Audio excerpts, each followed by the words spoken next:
Mwalimu, shamba lako ni kuanzia pale mpaka pale. Pale juu? Pale juu. Mgongo wako unafika pale hivi. Hili nimependa kwa sababu ungenipa pande wa chini. Mmomonyoko wa udongo unaharibu udongo. Savea amefanya kila kitu. Fanya kila kitu amemaliza. Hilo ni shamba la kiasi. Nafikiri umelipokea shamba lako rasmi mwalimu. Mimi nimekuuzia kwa moyo mkunjufu kama mwandani wangu.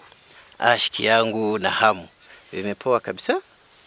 Tena katika swala la rutuba na mbolea, nimelipenda hilo shamba. Fauka ya hayo, ijapokuwa meno ni mifupa. Ukienda kule kwenye bucha, mwenye bucha hakomi kukuchanganyia nyama na mifupa. Ndivyo yalivyo maisha. Sidhani hali yako ngumu ni sababu mwafaka ya wewe kumruhusu mkeo kwenda kule Saudia kufanya kazi za nyumba na hata uyai ili kukithia maisha yenu kuwa bora kwa sasa. Rafiki yangu mwalimu wa dunia, nilidhani utafurahia ufanisi wangu. Mimi nimeshakata tiketi ama sijui pasipoti ya ndege Clara kusafiri kwenda Saudia. Mji wetu huu wa Harambee, mke wangu hamtamuona tena. Kinachofuata ni mimi kungoja ile mshahara yake na kujitajirisha kwa haraka tu. Mimi sina ngoa. Ni ushauri tu.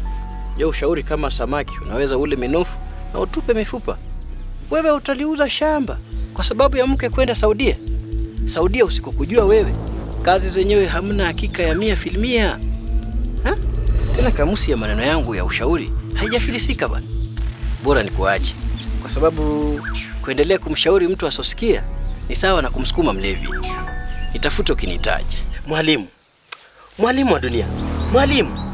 Sawa, we nenda ila Clara Saudia. Saudia Clara.